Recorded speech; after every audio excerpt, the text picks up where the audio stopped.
dunia sedang kering sekali, semua mengakuinya.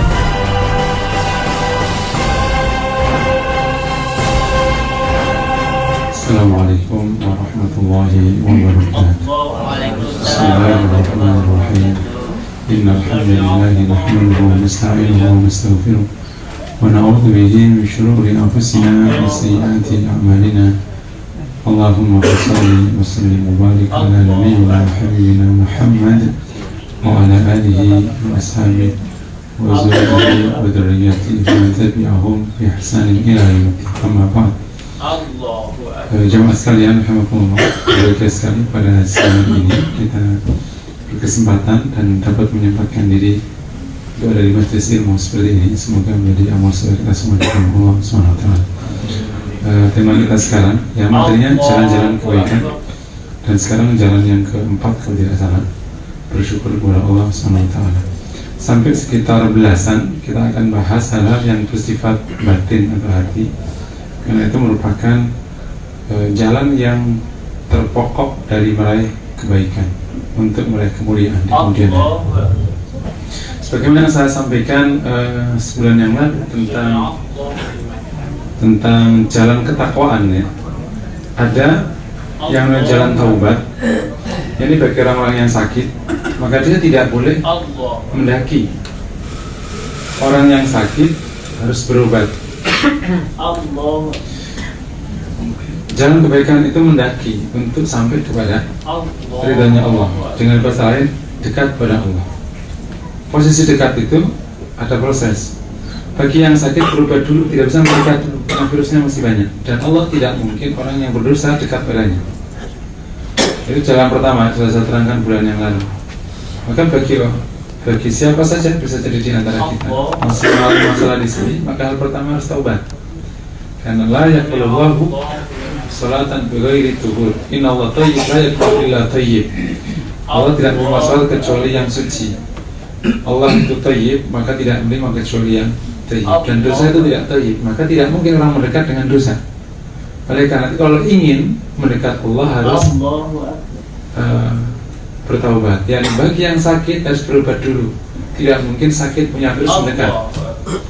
Nah, kalau sudah berobat relatif sehat, maka Anda punya dua pilihan. Anda bisa seperti Adi Rai yang menyehatkan diri dengan berlatih sekeras-kerasnya sehingga badannya keker, sehat, lari sekencang-kencangnya. Itu gambaran dari jalan kebaikan yang menggunakan fisik. Jihad, sholat sebanyak-banyaknya, tilawah sebanyak-banyaknya, zikir sebanyak-banyaknya, pokoknya semuanya fisik. Bisa, boleh. Sebagian orang menampaki jalan ini. Dan banyak di antara orang kita sekarang yang terfokus di sini. Karena memang biasanya dari pertaubatan itu pasti menujunya kemari, tidak langsung ke nomor 3. Nah, bagi yang sudah berlatih kencang, lari pagi macam-macam, memperbaiki sholatnya, sholat jamaahnya, dan seterusnya, semua kebaikan-kebaikan luar, sebenarnya kebaikan-kebaikan, hendaklah tidak boleh berhenti di situ. Karena banyak kebaikan yang tersisa yang bahkan lebih penting dari kebaikan yang nomor 2 yang luar itu, yakni kebaikan batin seperti ini. Keikhlasan, ketakwaan, bersyukur, kesabaran, istiqomah, zikir, tafakur, dan lain sebagainya. Ini banyak. Ini mirip orang yang ingin sehat, tidak serta-merta dia lari pagi, tapi dia yoga, lembu sehat. Dia mencoba mengkonsumsi yang efektif banget. Dia tidak perlu makan banyak, tapi nutrisinya bagus banget. Setiap pagi dia tidak nasi uduk ke bubur ayamnya, tapi dia jus. Beda polanya, dua-duanya sehat, tapi ini pilihan-pilihan. Bagi orang yang perutnya lebar, ya dia nggak bisa pakai jus. Ya lapar ya, jam 9 lapar, ya harus tahu diri. Kalau ususnya sampai 16 jari, ya nggak bisa pakai jus pagi hari. Dia harus menggunakan nasi uduk 3 kali, baru kemudian kenyang. Boleh nggak? Boleh, nggak salah memilih nasi uduk. Dan jangan merasa orang Indonesia kalau nasi uduk. Memang demikian, perut kita mau diapain lagi? Jadi nggak perlu pura-pura makan roti dan jus ya, nggak perlu. Kalau memang nasinya, memang perutnya perut nasi uduk. Jadi ada yang menggunakan cara itu.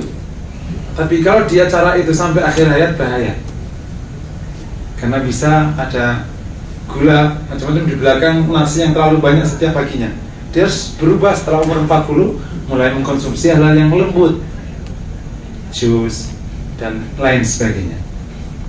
Maka yang nomor 3, seperti orang yang ingin sehat tapi pakai yoga, nutrisinya bagus-bagus, pikirannya ditenangkan, badannya sih mungkin biasa banget, tapi sehat, segar bugar dia, nggak ada penyakit, sehat segar bugar, pikirannya disehatkan, dia nggak pernah negatif, penerimaan kepada karunia-Nya tinggi sekali, dan seterusnya. Dia kemudian memperbaiki makanannya, semuanya yang lembut-lembut itu menggunakan jalan hati. Nah, yang sempurna ya tiga jalan digunakan. Dia juga berubah, dia juga berlatih fisik, dia juga berlatih hati. Lengkaplah sudah. Beberapa contoh orang berlatih fisik yang Allah sebut sebagai ahli surga, para syuhada, syuhada Uhud dan syuhada di Badr. Allah nyebutnya sebagai Allah telah meridai mereka semua. Ahli Badr itu menggunakan fisiknya untuk bertanding, mempertahankan agama Allah. Fisiknya yang ditaruhkan, Allah ridai. Tapi ada sebagian orang yang tidak menggunakan itu, yang terkenal dengan kalau kau ingin kata Rasul, yang artinya kalau kau ingin lihat ahli surga, lihatlah dia. Ya kan? Cerita populer, didekati ternyata biasa banget, dia mulai nggak ada, tilawah nggak ada. Dari mana? Dia yoga, men. Dia tidak lari pagi. Dan yoga itu nggak perlu kenceng-kenceng. Yang penting prosesnya benar, istilah kata gitu. Dia memperbaiki batinnya. Anda nggak tahu, tapi itu nilainya tinggi. Dia juga sehat, bukan? Nah, bagi yang bisa menapaki jalan tiga-tiganya dahsyat sekali. Dan hari ini sampai beberapa pertemuan kita akan fokus di sini ke jalan, bukan jalan kebatinan ya, bukan, jalan yang bersifat hati. Ini saya maksudkan, saya dahulukan lebih karena kita sudah cukup lelah di luaran. Jamaah Indosat mungkin sudah mengaji masalah sholat, masalah jamaah, masalah apa macam sudah terlalu banyak. Tapi yang bab dalaman ini perlu ditekankan lebih karena pertama alasannya, jalan yang bersifat hati ini sebenarnya jauh lebih potensial hasilnya daripada yang keluar. Kalau kita bicara timbangan ya, jalan yang dari sifat hati jauh lebih potensial menyehatkan badan, mendekatkan diri kepada Allah daripada jalan luar. Kalau kita bicara timbangan, cuma bukan berarti yang luar keliru, enggak ya. Sholat jamaah bukan berarti nggak penting ya, penting loh. Nggak penting, penting. Tapi jauh lebih potensial. Sampai kita contoh, syukur itu separuh iman. Katanya al-imanu nisfan, nisfun syukrun wa nisfun sabrun. Syukur itu separuh iman, 2 keping, 1 keping syukur, 1 keping sabar. Kau dapat separuh iman. Jangan. Dan lain sebagainya. Orang bersyukur Allah ridai. Ikhlas, itu yang bab ikhlas, bisa jadi perbuatannya sederhana sekali, hanya sekedar mengantarkan ibunya pulang ke rumah, tapi ikhlas sekali, Allah jaga. Dan lain sebagainya. Itu dan yang kedua, hari-hari ini masyarakat baik muslim atau non muslim membutuhkan situasi sikap yang lahir dari semua konsep Islam yang di hati itu. Butuh sebuah ketulusan, empati, penghargaan sama sesama. Itu tidak ada di proses luar. Saya sering katakan, mereka orang-orang non-muslim yang tidak beriman kepada Allah itu tidak lagi menyaksikan sholat Anda bagus apa enggak, tapi dia ingin menyaksikan perilaku Anda. Dan karenanya dia akan tertarik untuk Islam atau tidak Islam. Mereka menunggu orang Islam itu memberikan solusi untuk kebaikan, memberikan manfaat untuk sesama, dan itu semuanya datang dari sikap batin, bersyukur, tegar, empati, kasih sayang, dan lain sebagainya, tulus. Nah, sampai hari ini meskipun dalam tidak bisa terlalu diangkat sebenarnya ya, tapi sudah terlanjur diangkat. Bagaimana namanya Bunda Teresa demikian mulia di mata dunia. Sesuatu yang tidak pernah kita dapati, meskipun sebenarnya jauh lebih banyak di Islam, cuma karena kita tidak punya media. Ustadz yang ada di Mentawai, yang puluhan tahun, kita aku lihat sendiri, yang lebih dalam daripada Bunda Teresa mendampingi mereka. Itu kan ketulusan Bunda Teresa mengangkat. Mereka menginginkan, kita nyebutnya dunia sekarang itu kan resah. Orang kapitalis sendiri juga resah. Ada buku Success Intelligence, diterjemahkan dengan kebijaksanaan sukses. Dia mensoroti betul sikap orang-orang modern sekarang yang telah meyakini kapitalisme kemudian masuk di globalisasi sebagai sebuah sikap yang tidak bijak.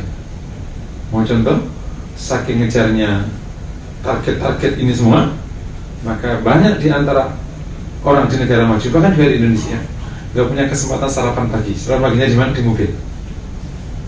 Nggak punya kesempatan untuk berobat. Betul gitu. Kalau mereka menyebutnya, ini buku ini menyebutkan banyak di negara maju itu, di Amerika kalau ada orang sakit dia tidak ke dokter, tapi dia minum aspirin. Dan ternyata kita juga terjangkit masalah itu. Kita mungkin tidak menyempatkan diri untuk ke dokter ngurus gigi karena saking sibuknya ngurus kerjaan. Pagi, siang, sore, malam, pagi, siang, sore, malam, gigi nggak pernah diurus. Kalau udah sakit baru ke dokter. Tidak punya kesempatan mendampingi anak kita untuk sholat, menegakkan sholatnya, menegakkan wudhunya, nggak punya kesempatan, terus tergerus.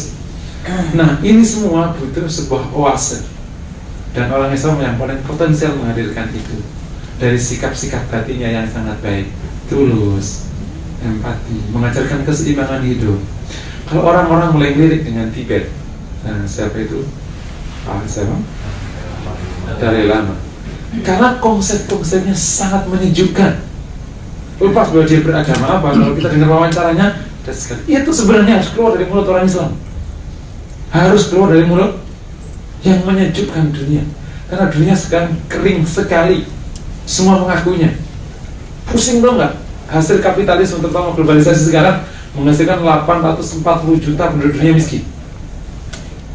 Dan tidak berubah sejak zaman penjajahan. Jadi orang pusing, tapi kalau melihat wawancaranya Dalai Lama, orang terpesona. Hai, orang Islam dari mana? Kenapa mulut itu nggak keluar dari kalimat itu nggak keluar dari mulut umat Islam? Ini bisa jadi banyak sebabnya. Kita nggak punya media macam-macam, tapi itu justifikasi. Tapi karena memang kita harus punya satu komitmen untuk memasuki jalan kebaikan yang bersifat hati, agar kebaikan ini terasa sekali di dada, sejuk di dada, dan orang terpesona dengan agama kita. Oke, jalan yang keempat, setelah dulu ada kesungguhan, ada taubat, ada takwa, bersyukur kepada Allah. Kalau secara bahasa bersyukur itu menampakkan. Bersyukur itu menampakkan. Kalau yang orang Jawa, maaf yang tidak Jawa, disebut dengan ngetokno.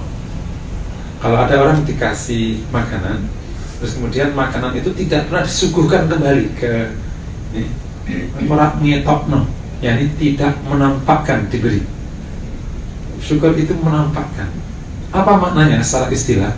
Menampakkan bahwa karunia ini datang dari Allah, bukan datang dari Allah. Orang yang bersyukur tidak pernah melihat dirinya sebagai pencetus kenikmatan. Dia hanya penerima kenikmatan. Oleh karena itu selalu disebutnya sebagai datang dari ini contoh kalau di jalan, kalau di lapangan, ganteng banget tuh anak lo. Siapa dulu bapaknya? Tok. Kalimat itu saja kita dengar. Pinter banget tuh anak lo. Ya siapa dulu yang ngajarin? Makanya jangan kayak mama lo. Nyaris itu dari warteg, gitu misalnya gitu. Ini yang tampak siapa? Dirinya. Bukankah Korun disiksa karena menampakkan dirinya ketika dia mendapatkan karunia langsung ditelan oleh bumi? Dan kalimat itu terlalu mendominasi kehidupan bermasyarakat. Jadi sebenarnya kalau menggunakan urusan-urusan masalah adab dan kedoliman itu, Allah memberikan kelapangan untuk kita semua bersyukur sekali. Korun hanya menyebutkan ini datang dari kecerdasanku, dari ilmuku, lep ditelan bumi kayak sosis. Lep. Dan kalimat itu terlalu berulang-ulang dari mulut orang-orang di kota besar. Ketika disebut, wih, yuk karirnya melejit banget. Nah, iyalah, masa kayak ada, nggak ngerti itu. Kerja kayak gitu jujur amat sih, pintar dikit kenapa? Bener? Kalimat itu sering disurveinya kalau coba, ya Allah enggak lah, ini hanya karunia saja, saya hanya menjalani. Mungkin ini kalimat ini mungkin hanya 5% dari sekian kalimat yang muncul ketika mendapati karunia. Ada yang mengatakan syukur itu adalah menggunakan karunia Allah untuk hal-hal yang diridhoi Allah. Jadi syukur ternyata dimensinya luas sekali. Makanya Rasul menyebut sholat malamnya sebagai afala akuna abdan syukur. Maka saya bukan hamba yang pandai. Allah Rasul menggunakan tenaganya, waktunya, pikirannya, semuanya untuk. Saya berikan contoh, kalau ada orang ngasih uang ke seorang preman, man preman, nih gua kasih duit, tapi makan lo, kurus kan gitu, misalnya gitu. Tiba-tiba orangnya meleng, duit pakai minum, marah nggak nih yang ngasih? Marah. Karena nyuruhnya dipakai. Allah kasih karunia untuk ibadah, bukan untuk menentang. Kalau sama-sama menentang, ngapain dikasih? Logik. Orang yang menggunakan karunia Allah menentang Allah itu nggak logik. Allah kasih tenaga, Allah kasih waktu, Allah kasih pikiran, Allah kasih ilmu, Allah kasih harta, Allah kasih kuasa, Allah kasih dipakai menentang Allah, dicabut lah. Makanya wala inna kafartum minal adzabi. Itu logik gitu. Jadi syukur dengan nikmat itu logika. Logik banget. Dan kufur dengan azab itu logik. Jangan berharap mendapatkan tambahan karunia pada saat kita tidak pernah menggunakan karunia untuk yang diridhai pemberi karunia. Jadi dimensi syukur menjadi sangat luas. Di sini nanti ada syukur dengan hati, syukur dengan lisan, syukur dengan Allah. Oleh karena itu sebagian ulama akhirnya menyebutkan ini dengan lebih jelas lagi. Bersyukur adalah mengakui kenikmatan Allah sebagai datang dari Allah di hatinya, untuk menyebut-nyebutnya di lisannya dan membuktikannya dalam perbuatannya. Namanya asyukru bil qalbi, itu iqrarun bil qalbi wa thana'un bil lisan wa amrun bil jawarih. Mirip bab iman. Ada pengakuan di hati yang paling dalam, ya Allah, ini piring banyak sekali. Pada waktu awal nikah piringku ini ya Allah transparan, hasil dari rinso dan shopping. Sekarang sudah mulai butek, masih cekung, lama-lama sudah ceper, ada garis emasnya, tapi udah mulai kaya ini. Ya, piring kita kalau masih transparan berarti masih rakyat jelata ini. Kita bersyukur dulu. Mungkin ini saya mencontohkan sederhana saja, kalau saya muluk-muluk sederhana aja, piring, cendera di awal pernikahan kita mungkin yang 5.012 deh, belinya di belakang BSM. Lama-lama mulai yang 60.000, 100.000 yang berat. Di meja makan dulu nggak ada pisau, sekarang udah ada pisau. Bersyukurlah kepada Allah, sudah agak keren dikit makan pakai pisau. Tapi jangan pakai tangan kiri.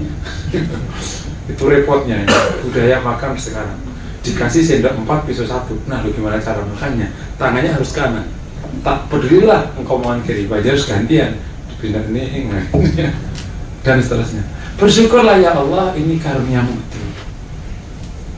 Allah kasih anak, Allah kasih istri. Ini bab istri, ibu dari belakang. Mestinya istrinya pernah ngikut ngaji. Selama ini bisa jadi kita tidak pernah merasakan itu karunia. Dan kita bahkan setelah menikah beberapa tahun kita mengatakan, aduh, musibah banget gue lihat dia. Itu mestinya aku tuh dulu dapatnya sana. Kenapa dia? Ya Allah, musibah dia mah berkah. Tapi aku musibah. Hai laki-laki hebat, bersyukurlah kepada Allah ada wanita yang mau menikah sama kamu. Itu namanya bersyukur. Ya Allah, aku bersyukur ada wanita nikah sama aku. Masya Allah, alhamdulillah. Ada satu wanita di antara ribuan wanita, ada yang mau sama aku. Itu namanya mengaku itu datang dari Allah. Karena kalau Allah cabut itu cinta, kita ditendang siapapun. Banyak orang hebat nggak dapat pasangan. Banyak wanita hebat nggak dapat pasangan. Bukan karena dia tidak hebat, tapi karena orang takut mendekatinya. Nggak dapat juga ujungnya kan. Jadi ketika ada wanita mau sama kita dengan susah payah, terimalah dan bersyukurlah. Gemuk, enggak urusan gemuk, alhamdulillah gemuk gitu. Alhamdulillah kurus, kering, alhamdulillah apa, dan seterusnya. Diakui di hati, datang dari Allah. Jadi di sini di bersyukur itu tidak ada diri kita normal. Yang normal itu Allah. Ini ibadah nggak pakai waktu, men, nggak pakai waktu. Uniknya ibadah pakai hati itu bisa dapat banyak tanpa mengkhususkan diri pakai waktu, nggak khusus. Kita di kantor sambil kerja itu bisa bersyukur. Lain kalau kita sholat, lain kalau kita tilawah, harus berhenti dari pekerjaan. Ibadah syukur itu ibadah hati. Makanya kenapa nilainya itu dahsyat sekali, karena mempotensial dan dia bisa bersamaan dengan banyak pekerjaan. Roh. Jadi yang pertama tadi ikrar, kemudian ada menyebutnya dalam lisannya, maka sering-sering dia menyebut alhamdulillah. Lisannya tidak pernah menyebut dirinya dalam karunia sama sekali. Dan mungkin semoga ini menjadi bagian dari budaya kita. menyebut, meskipun materialisme tidak menyediakan budaya ini. Materialisme menyebutkan diri kita yang hebat, kita yang hebat. Kalau dipuji, terima kasih. Ini aneh bin ajaib. Dan kita tetap pada pendirian kita. Kalau dipuji, kita istighfar. Lah kalau gitu, kapan kita naik? Bukankah yang penjilat itu Ustaz kadang nggak kerja, tapi dia penjilat nariknya bagus. Allah tidak buta. Gitu aja. Allah tidak buta. Itu satu filosofi yang harus kita paham. Allah melihat pekerjaan kita. Jadi kalau kita bagus, insya Allah. Kalau kita sudah bersyukur kepada Allah dengan bahwa kemudian menonjolkan, enggak lagi. Enggak. Ada nanti proses yang perlu bijak dalam praktek di lapangan antara menonjolkan yang mengingkari syukur dengan tahatus bin nikmah yang itu menunjukkan, nah itu nanti perlu ditempatkan. Tahatus bin nikmah sunnah, menyebutkan nikmat itu sunnah. Tapi kalau untuk kufur dan mengangkat dirinya, enggak. Menyebut, oleh karena itu banyak menyebut alhamdulillah. Dikit-dikit alhamdulillah, dikit-dikit. Yang nomor 3, membuktikannya dalam perbuatan. Jadi dia membuktikan semua karunia, harta dipakai di jalan Allah, pikiran dipakai di jalan untuk kebaikan, tenaga dipakai di jalan Allah, kesehatan dipakai, kelapangan waktu dipakai. Itu betul. Maka alhamdulillah ya, di antara orang ribuan yang ada di kantor ini, kita bisa ada di sini, bersyukur kita kepada Allah. Kalau itu setiap mukadimah saya ngaji, saya mengatakan kita bersyukur ada di sini. Kalau tidak, ribuan orang waktu sejamnya nggak bisa duduk, berarti dipakai juga tuh duduk doang. Sama-sama duduk, mendingan duduk di masjid. Kalau misalnya kurang waktu makan di sini, nggak apa-apa. Lu makan, gue nggak ceramah. Supaya dapat pengajian dan dapat makan, daripada nanti ngelanggar peraturan kantor, nggak apa-apa. Minta dispensasi untuk pengajian, si jamaah pengajian boleh makan di masjid. Betul, nggak apa-apa. Saya nggak apa-apa. Sampai kayak gitu. Jadi supaya kita berkesempatan dapat kebaikan. Nah, dari beberapa definisi itu, maka syukur itu akhirnya tadi dinyatakan ada dimensi-dimensi. Ada dimensi dengan hati, dimensi lisan atau asyukur bilisan, dan ada syukur dengan anggota badan. Nah, syukur anggota badan itulah sebenarnya yang menjelaskan Islam secara keseluruhan. Orang yang mempraktekkan Islam keseluruhan itulah yang namanya syukur dengan anggota badan. Makanya disebut al-iman nisfani, nisfun syukrun wa nisfun sabrun. Iman itu 2 keping, 1 keping itu syukur, 1 keping sabar. Karena ada praktek membuktikan semua karunia Allah dipakai di jalan dan menggunakan karunia di jalan Allah, itulah keberislaman yang komplit, yang kafah. Dengan bersyukur saudara yang berbahagia, seperti yang disebutkan oleh Allah di firman-Nya, insya Allah akan mendatangkan banyak karunia. Dan yang pertama, ini yang disebut sebagai fadilah syukur atau dampak baik bersyukur. Hal pertama yang selalu kita ingat, kalau kita bersyukur, insya Allah tambah karunia. Janji Allah, la in syakartum la azidannakum. Bahkan Ibnu Qayyim sampai menyebutkan satu kesimpulan berbalik. Kalau kita kaum muslimin tambah hari tidak tambah karunia, maka harus dicecar syukurnya. Jangan-jangan kurang bersyukur atau tidak. Rumusnya orang mukmin itu tambah karunia. Karena la in syakartum la azidannakum.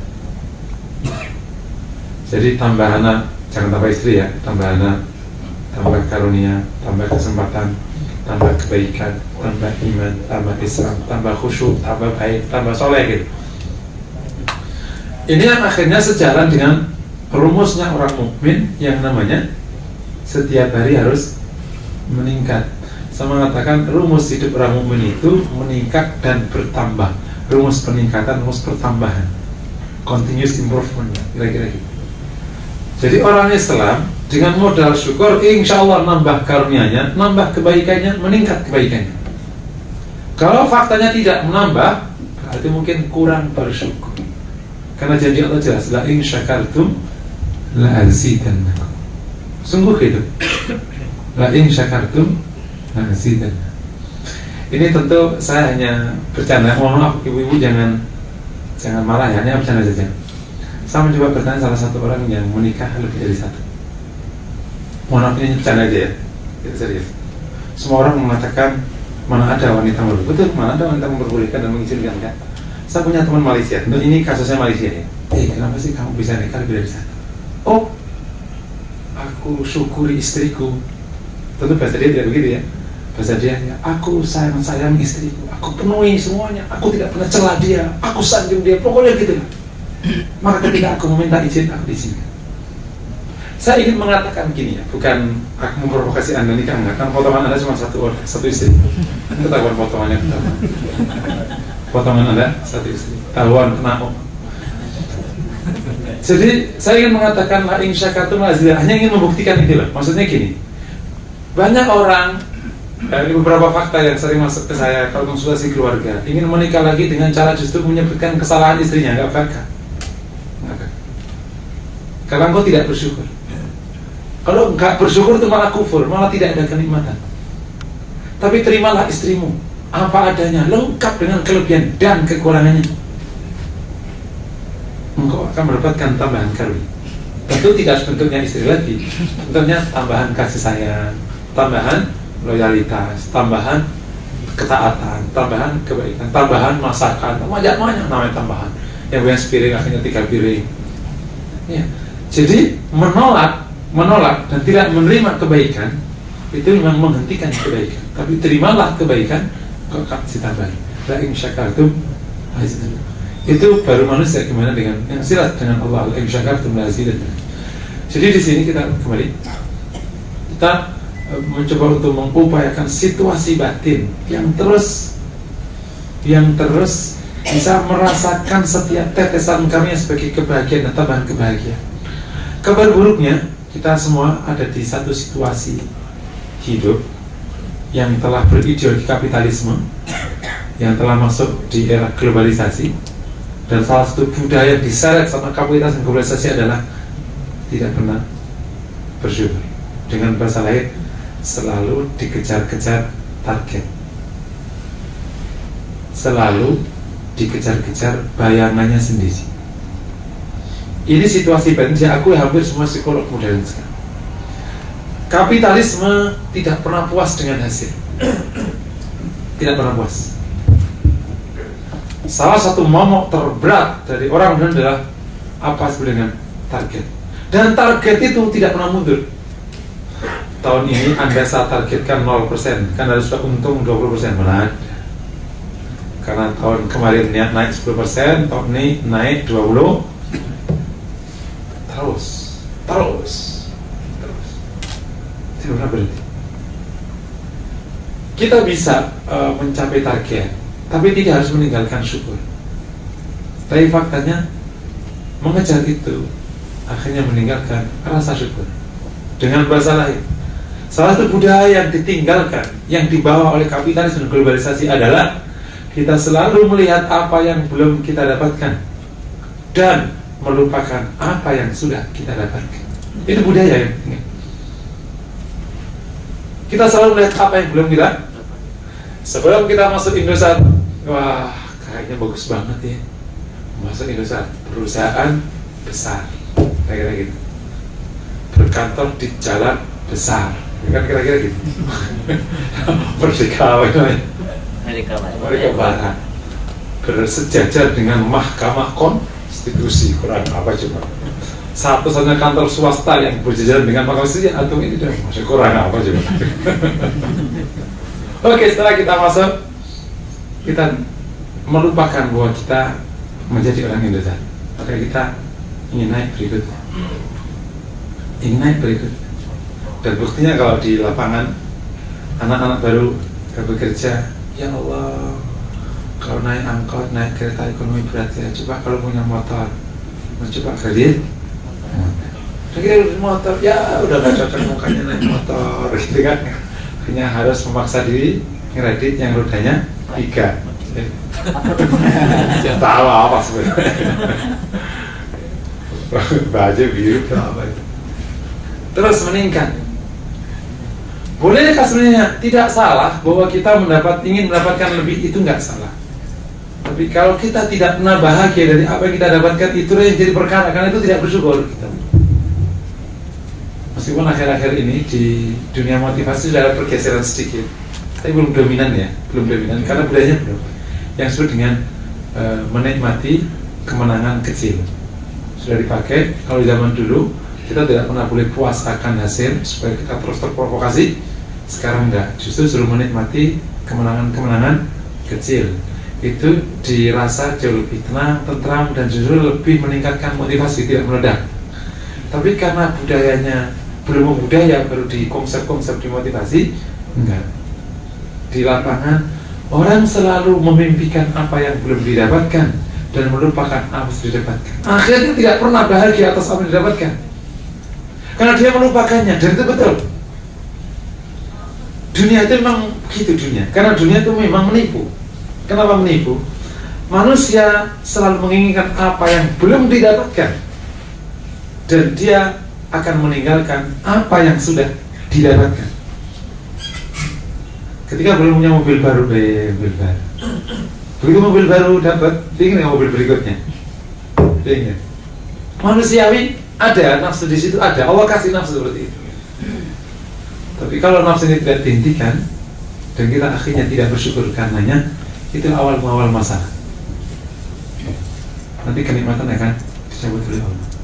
Jadi makanya akhirnya nanti kita bahas di tip ya. Tip untuk bersyukur itu fokus terhadap apa yang sudah didapatkan dan tidak fokus apa yang belum didapatkan. Kita bersyukur dan kita bahagia sekali hidup. Yang kedua, insya Allah dengan bersyukur tambah bahagia. Itu automatically.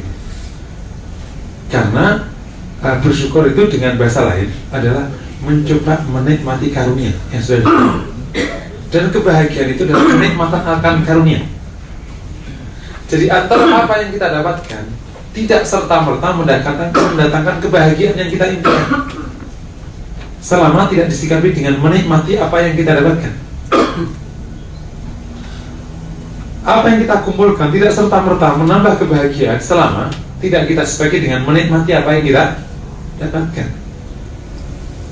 Contoh yang paling gampang, ada ini yang pernah disampaikan oleh siapa itu yang penulis beberapa buku keluarga, apa itu si puisi ya, adiknya Asma Nadia. Dia menceritakan dari salah satu seminar sama saya, Ustaz, ada seorang laki-laki pada waktu dia mengejar istrinya ini, dia mengejar dengan susah payah karena istrinya itu memang nggak levelnya sebenarnya. Kata sama dia, ini bahasa beliau bukan bahasa saya. Dikejar, tapi mungkin istrinya ini nggak tahu gimana, mungkin salah lihat atau mungkin kasihan, bisa dikasihan kan, kasihan nih orang datang jauh-jauh dari mana, nungguin sampai berhari-hari, pasta.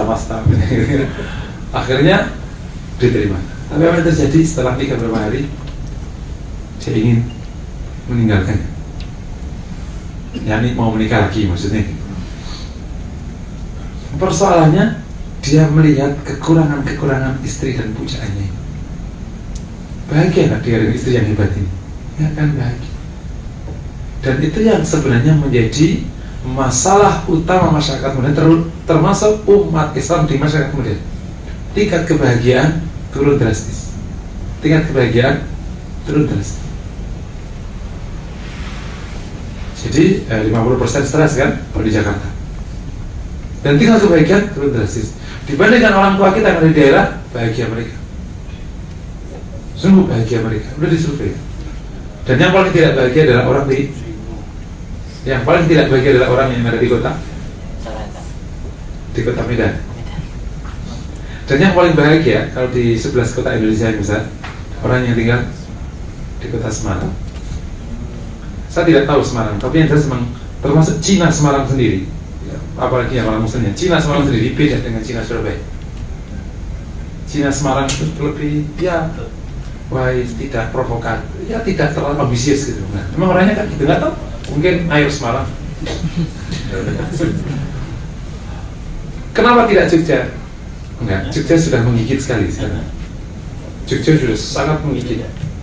Yang keinginannya untuk mendapatkan tinggi sekali. Kalau orang Semarang masih ya kira-kira gitu.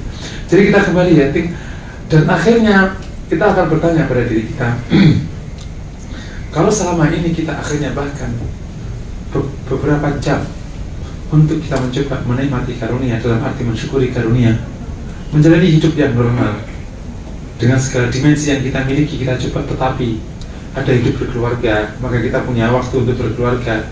Ada hidup beribadah makhdhah, kita punya waktu yang tidak tergesa-gesa untuk ibadah makhdhah. Ada hidup bertetangga, ada urusan kesehatan, urusan olahraga yang selama ini tidak pernah kita kasih waktu. Dan atas nama apa? Atas nama karir, harta, bisnis, semuanya.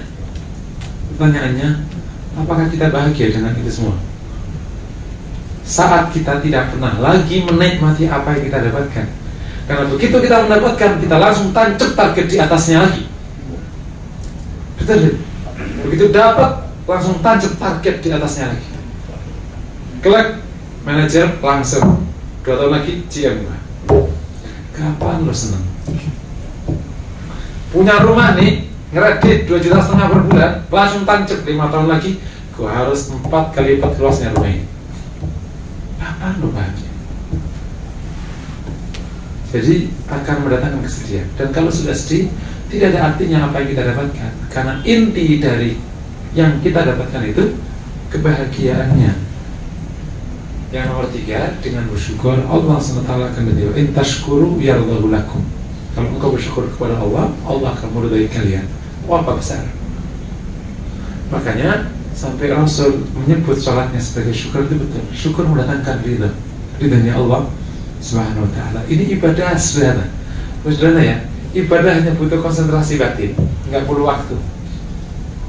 Tidak seperti salat jamaah, nggak seperti tilawah, nggak seperti dakwah, nggak seperti apa.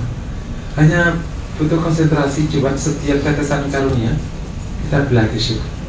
Alhamdulillah, alhamdulillah, alhamdulillah gitu, dan lain sebagainya. Kita sudah bisa menggapai ridha. Wa in tashkuru yardahu lakum. Dahsyat sekali.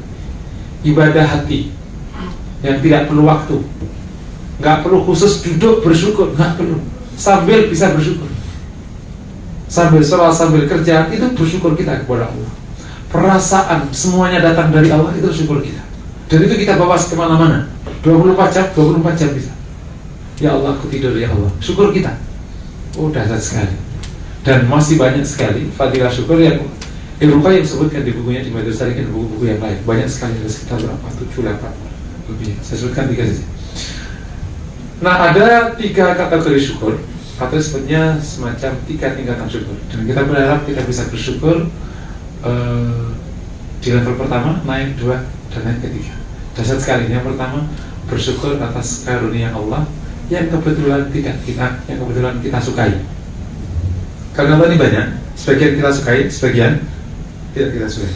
Nah, ada orang datang ke rumah, dikasih makanan sama istrinya, makanannya jengkol, dan dia paling benci sama jengkol. Maka yang bersyukur, oh ini nggak suka ya, mensyukuri kenikmatan yang kebetulan dia sukai. Berarti bukan itu kisahnya. Orang suka jengkol. Karena dulu lahir disuka jengkol. Lainnya pakai pengki, jalannya sama jengkol. Jawa dulu kan pakai pengki sama dulu. Karena anak sekarang lahir jadi rumah sakit. Memang kita yang lahir tahun 70, 60 kan masih pakai pengki kan. Pengki sama mak-mak di daerah kan. Oke, wih jengkol keren banget, wah terima kasih gitu. Kita mendapatkan istri yang kita cita-citakan dari dulu. Kita ngetek dari SMA kelas 1. Dapat, bersyukur. Udah dikasih yang kau sukai kok. Kita ngetek kerjaan, bahwa nanti kalau aku kuliah dari sini melamar di Indosat, alhamdulillah dapat di Indosat. Syukur, dikasih. Di sini kalau kau yang ini syukurnya orang awam. Kalau nggak syukur keterlaluan. Udah dapat yang disukai, masa nggak bersyukur, masih kurang lagi. Ibarat anak kecil minta mainan, yang ditunjuk dikasih, ya bersyukurlah. Bukan malah minta lagi, ya dicipta sama bapaknya. Bener kan? Minta mainan, nih, ini bener nih, ya udah bener ya, beli. Ya kok ini tambah dong, kok dicipta apa? Udah minta yang ditunjuk, dikasih yang ditunjuk malah. Oke, ini syukrul awam. Ya, padahal di sini saja kita perlu kerja keras untuk bersyukur. kita ngetek mobil, akhirnya dapat. Contohnya gampang ya, bukan kok materi-materi sih contohnya, karena itu yang paling gampang dipahami. Kalau bersyukur sholat jamaah lah, gak ada yang bersyukur sholat jamaah. Aku pernah ngasih materi ini, Ustadz kenapa contohnya materi? Bukan, jangan salah paham. Bukan berarti kita materialis, bukan. Karena itu yang paling gampang dipahami oleh orang sebagai kenikmatan. Syukur iman, syukur Islam, syukur kesolehan, syukur bisa dikir. Mana ada orang bersyukur, malah orang musibah dikir kan gitu. Ya Allah, terpaksa ngaji, tadi udah gak ada Ustadz, kabur kita. Ada Ustadz jadi gak bisa keluar kan gitu. Gak enak sama Ustadznya.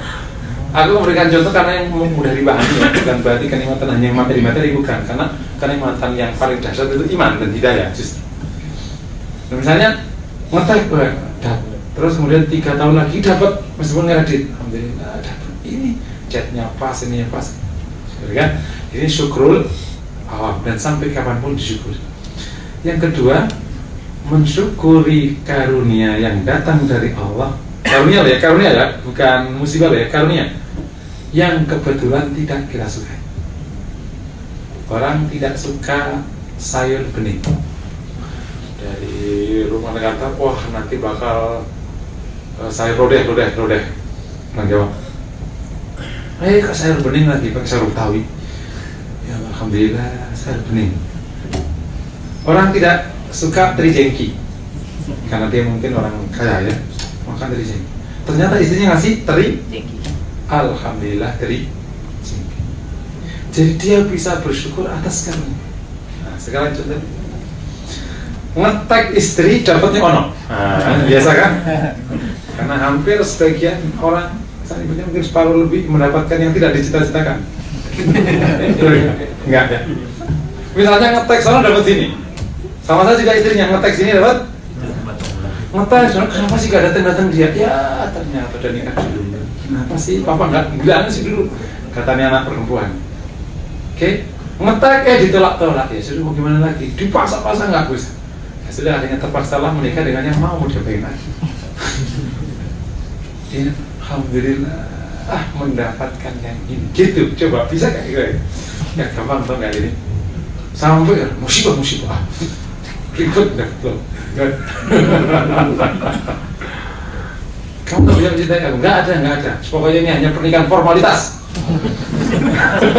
Karena ini perintah orang tua aku. Kalau nggak aku disuruh keluar negeri, masalahnya kalau gitu. Jadi jangan mimpi lagi kan. Syukuri. Masih mending Allah kasih seorang wanita yang masih mau dinikahi sama. Kalau tidak dihentikan semuanya, baru tuh rasain nyahok. Kalau laki-laki gitu. Ini bab, saya ingin mengatakan kenapa harus bersyukur dari apa yang tidak kita sukai. Asa anta kalau syai'an khair. Betul. Mata manusia tidaklah seawas iroda Allah.